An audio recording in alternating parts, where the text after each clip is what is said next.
Hello, everyone. Good morning, good morning, good morning. What time is it today? It's 11:30. It's time for coffee and conversations with Melissa. Welcome to Coffee and Conversations with Melissa. I am Melissa Tabo Educas. I'm the founder and CEO of My Coffee Connect, which is a virtual business quality connections for business to business to meet, connect, and collaborate. If you want to know more about it, you can email me at info@wibsn.com. So let's have a talk for my guest, who is Lisa Tomaszewski. Let me tell you about her. Lisa Tomaszewski is the owner of Red 5 Communications, a content development company that works with small and medium-sized businesses to help ease the challenges of writing. Red 5 Communications specializes in writing content for websites, social media management, blog development, and any other type of writing need. Lisa always enjoyed writing and the literary arts so much so that she completed a PhD in English at Drew University. She taught writing at Drew and at Farley Dickinson University, helping students find effective communication strategies through the written word. She then worked as an editor, which evolved into a corporate communications and marketing career. Lisa left corporate America to focus on the needs of small businesses and soon found herself laying down the foundation of what is now Red 5 Communications. She looks forward to partnering with business owners to find the words that will lead to their success. Ladies and gentlemen, please welcome Lisa Tomaszewski.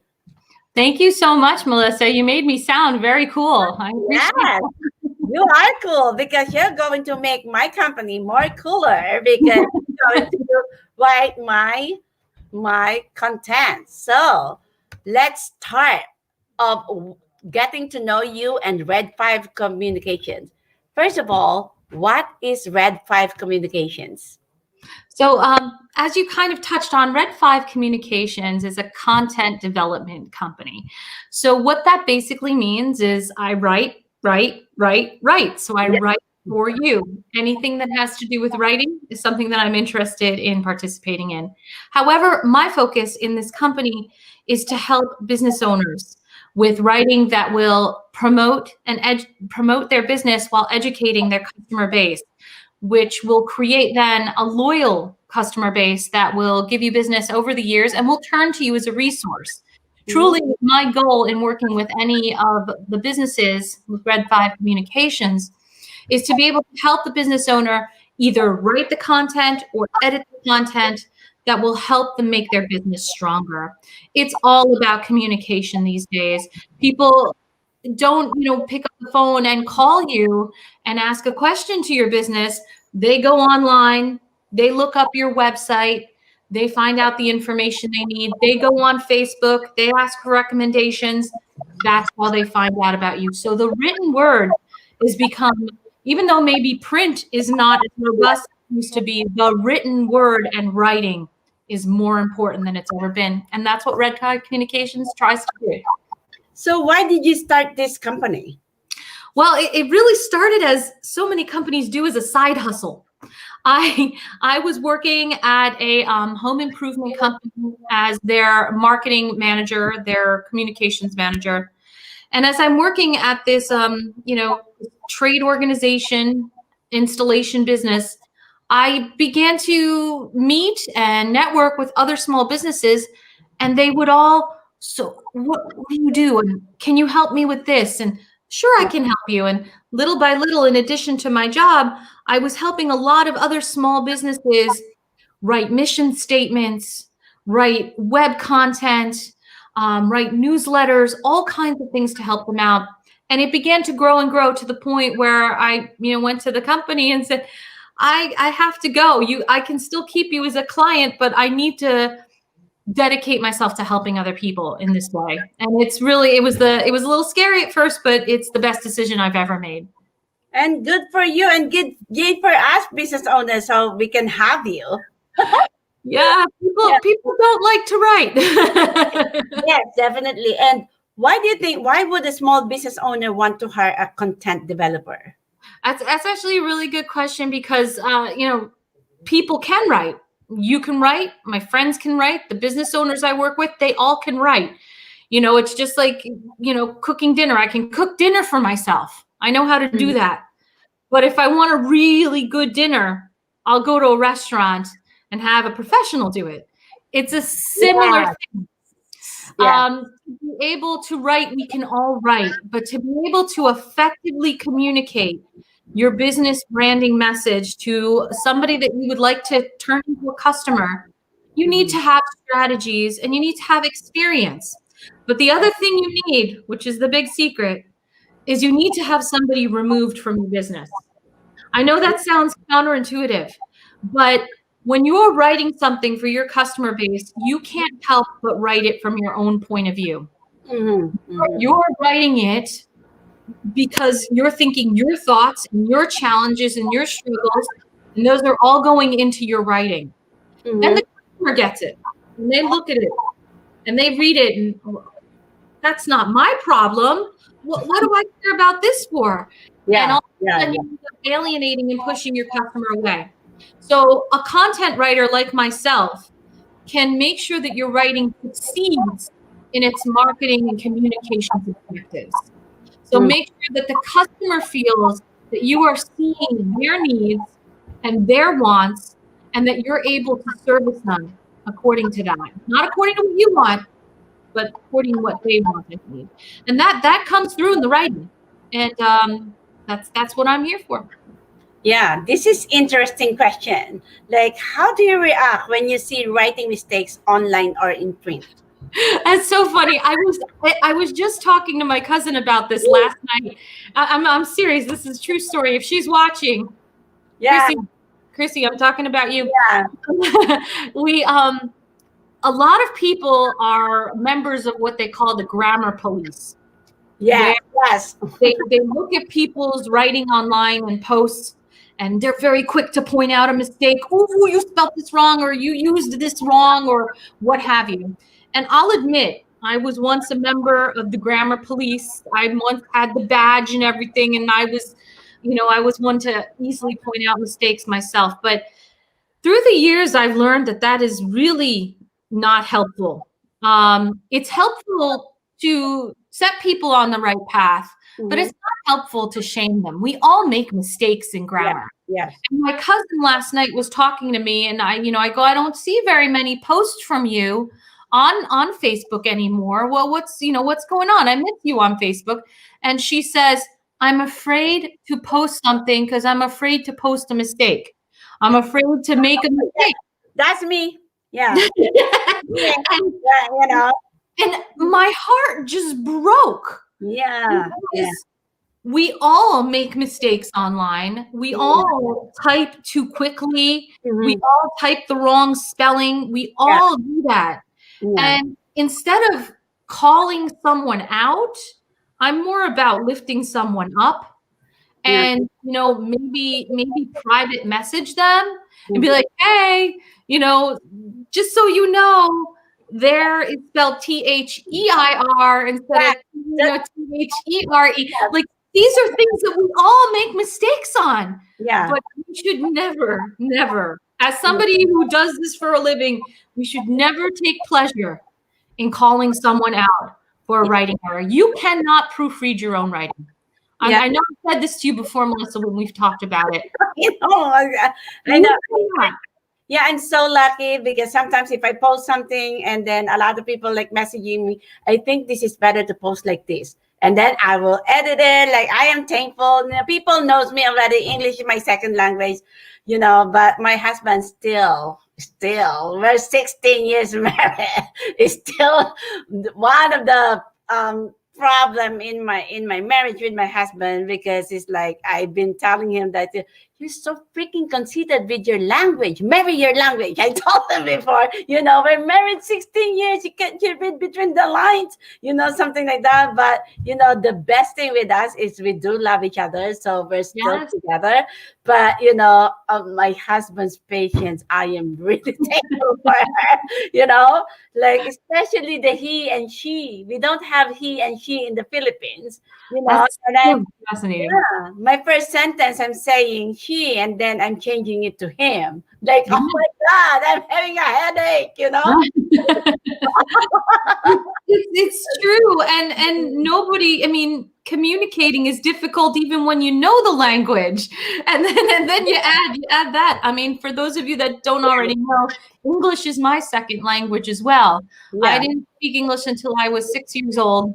yeah, So, I mean, relatively native speaker, but still, I do remember a time, even as a little girl, not being able to find the words for things, not being able to communicate myself effectively as I wanted to. And I have a real appreciation for that. I would never and can never judge anybody for, yeah.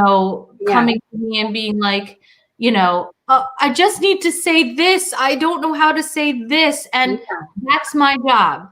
I will tell you how to say this. And you know what? You don't like it. I will work to make sure that it fits with you, your voice, what you want to say. And I'm thankful me and my husband's communication now is like when I ask her something, he's going to correct the proper way to do it, to ask it like that. Because sometimes, I jump into conclusion. I said the fact first before asking question or something like that. The better way to do is like this. Oh, okay. I'm learning with him. So, okay, that's a better way for us to communicate. That's good. I am not insulted, but you correct me. That is good. So Lift up, what we're not doing. call out. And Lift up, not call out. I do have a question for businesses because I know like some businesses are really like afraid of saying that they have a ghostwriter, something like that, like, Yes. and even my husband before, but somebody's write my e-newsletter, and then he received my e-newsletter. So, ho, ho, ho, ho, you didn't write this, so he said that. And then I said, honey, I still write that. Somebody just clean it for me, it's still my content, but somebody has to clean it for me. So how can you tell the businesses that it's okay to have a ghostwriter or something? Writing is just like any other task that you hire somebody to do. You might be able to do your own taxes. You could probably put together your own taxes, but you go to an accountant and you have that done. The IRS doesn't come back to you and say, you used an accountant, not yourself. Writing is very similar, and it's more collaborative. People often think of writing as, the poet in a room somewhere, feverishly scribbling out great works of art, all by himself or herself. Writing in the real world, I believe, is collaborative. Writing in the real world is it's okay to work together. Most business owners, the business owners that I know that do things in the trades that I could never do, like fixing a car or, painting a room properly, all of these things, they have those skills. They shouldn't be ashamed that, they have no problem. The painter I know has no problem saying to me, oh, well, I had an electrician do that work, but I painted the room.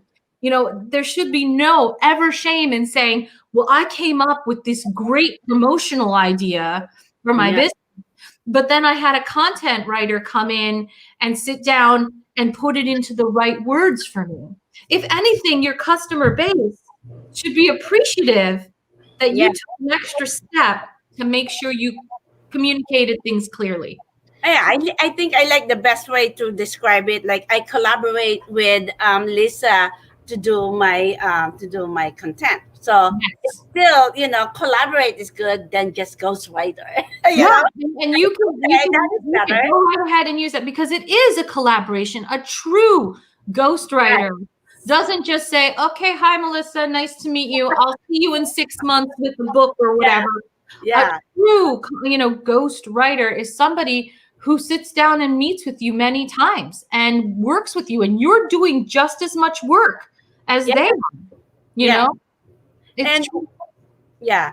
And what do you think is the biggest writing mistake that you see people make?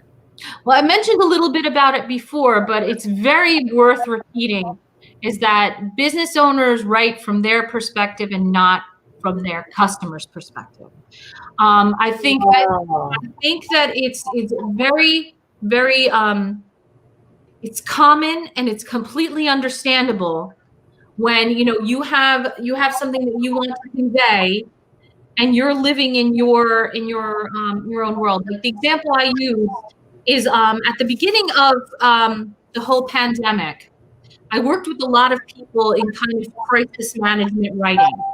And one person that I worked with was a swim instructor. And as you can imagine, pools shut down. Swimming pool, teaching lessons, all done for a very long time. Mhm. And he wanted to convey to his customer base that he was still okay, things were on hold, and he wanted to encourage them to keep their deposits in so that they can save their spots. But the email came across very much as, I'm going to make you feel guilty if you pull out. And I know he didn't mean it like that.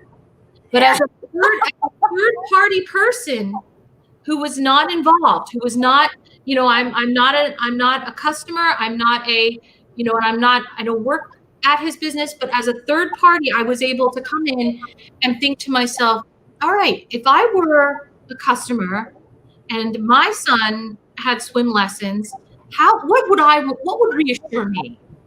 So I sat down with him and again collaborated with him. Yes. Yes. I like it. I like it. I collaborated with him to come up with a way to say things like, for your benefit, you have a favored instructor. This is a way to secure that you'll be able to keep your instructor if you remain with us. Once this opens, and I've seen it on Facebook because things have opened, and I've seen hundreds of parents asking for swim lessons, people are going to be scrambling, and there's going to be a rush for people to book. You keep your deposit, you're first in line. So from your perspective as a parent, what things are we doing to make life easier for you? And as a result, I think the email went really well. And I think that people were reassured, and I know his business is going to explode. It already has. So, it's always important Yeah. to take a step back. And sometimes you just can't. I want to make that clear. Sometimes you can't take a step back. Sometimes your business is your own and you can't see beyond it. And, sometimes you really do need to take somebody else to come in, somebody like me, if not me, somebody else, but to come in and bring that perspective back. That's good. So how about, do you have any tips for making someone's writing better? Yes, absolutely. I mean, there are plenty of things that anybody can do. I know some people either don't want a content writer, don't have time for one, can't afford one, whatever the case is, I understand. And some simple steps that any business owner can take with their writing is, first of all, the proofreader. Have somebody else read your work. If it's not me, have it be somebody else that you trust, that you believe can communicate clearly and has a good grasp of the language. Give them your work to read. You cannot proofread your own work. Number 2, take time to walk away from your work. After you've written something, don't just hit send. If you're writing something important to send out to your customers, write it, walk away, come back, maybe have a cup of coffee, a cup of tea, come back in like an hour or maybe the next day and read it again. That little piece of distance can really help. Yes. And then number 3, this is like just a hot tip I tend to share with people. When you're looking at main points of a piece of writing, like your titles, subheads, Yes. read those backwards. So if you're looking at coffee conversations with Melissa, you proofread that, read it, Melissa with Conversations and coffee. Yeah. That will force your brain to look at each word individually to try to pick up misspellings. Because a lot of times when you're reading, a lot of books, yes. you make it right in your head, even though it might not be right on the paper. That is good. That is a good nugget. So how about why is writing so much important now that the time of pandemic? That's all we've got. That's all we've got. And people are very uncomfortable right now. People are not sure what the rules are right now. There's nothing that makes a customer more uncomfortable than coming into your shop and not knowing what they need to do. Yeah. Oh, no, you're not supposed to go in this door. You're supposed to go in that door. You have to have your mask on. You have to use the hand sanitizer before you come in. Then you do a little dance, you light a few candles and say a few prayers, and now we can serve you. People feel really uncomfortable when they don't know what to expect. Your websites for small businesses are being more and more relied on for that information. People will go onto your website not just to find out what you offer and what you can provide them, but what do you need to do? For an example, some showrooms are now closed indefinitely. So maybe you were going to go look at a door at a showroom. That showroom is now closed. If that information is not on the website, that customer might drive to your showroom, try to open the door, and be mad because they wasted their time coming there. It is very, very important to communicate clearly what the expectations are so you can better serve your clients. Yeah. Do you have any tips for harnessing social media to promote a business? That's a whole new beast. You were mentioning social media is a beast. Yeah, let's describe the harnessing first. Yes. Yes. The best way to harness social media is to have a plan, to put a plan together, work with somebody like me, or to take the time and put a calendar together for your social media. Yep. Social media is fluid. So once you put that calendar together, be prepared to have it change. But having that calendar will give you the accountability to go forward. Come up with strategies that you can use over and over consistently. Like my clients, we do a question of the week, or we do an education point, something that we can post that will be of value to the people that are using it. So I would say that, and then like I said, the calendar is a guide. But then as you come across things, like for example, I heard on the news in the morning that it was National Dog Day. So I hopped on to social media quickly, contacted my clients, got some pictures of their dogs, and put that up. I didn't have that on the calendar, but when I came up with that information, I quickly adjusted my strategy to fit it. And we got some huge likes on those pictures. People love dogs, and it's very personal, very appreciated. Again, strategy, consistency, and execution with flexibility. Nice. So what is your greatest challenge when you write? Well, I guess most everybody comes up with writer's block from time to time because writing takes a concentration. It just bottom line. So when you're homeschooling, when your dog is throwing up on the floor, when your mother's calling you, all of these life things that creep in, interruptions, I would say, is the biggest challenge to anybody writing. I'm pretty good at the discipline part. If I say, okay, now I'm going to sit and write, I can really just hop right into it. I think it's also easier when you're writing for someone else. There's such a pressure when you're trying to put together your mission statement.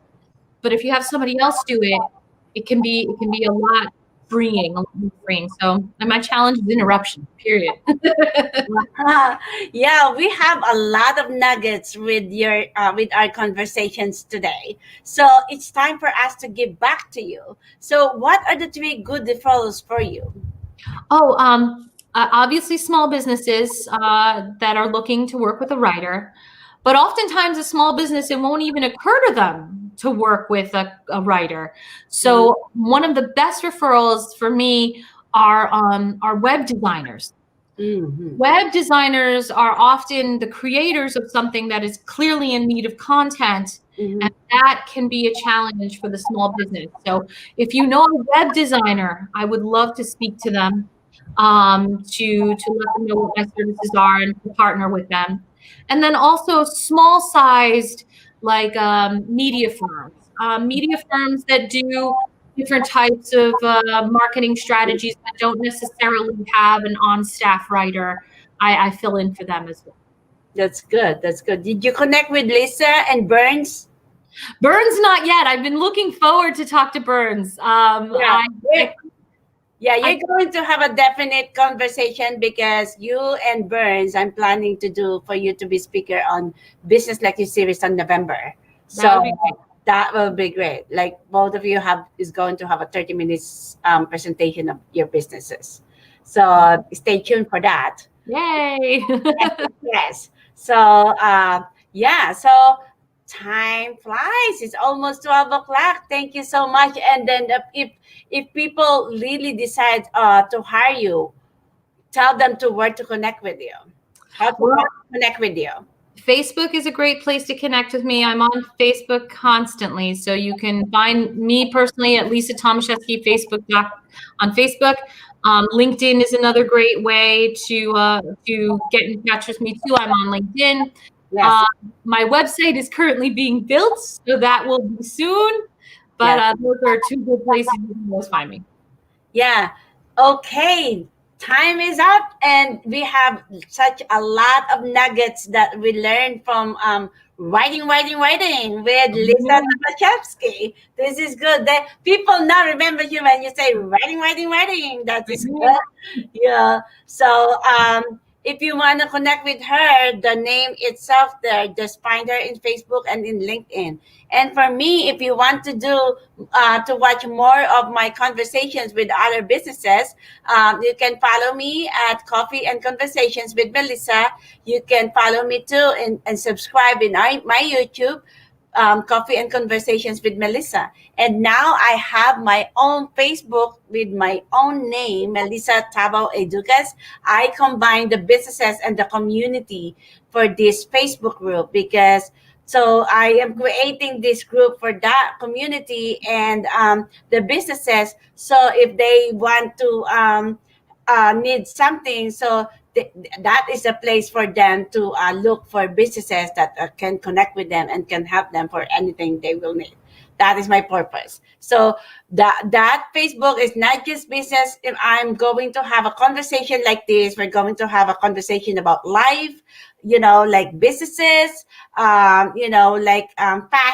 Oh my God, I love fashion, lipstick, makeup, whatever. So and whatever you want to tackle, let me know. So join in my Facebook group at Melissa Tabo Educas. So and I still using my name Tabo because I want to lift up my dad's legacy. So I told my dad, like, I know I'm gonna be someday. I'm just gonna still bring your name, Dad. Yeah, he's so happy with that. I told him that. So thank you so much, everyone, for watching us, and see you next week. Thank you. Bye. Goodbye.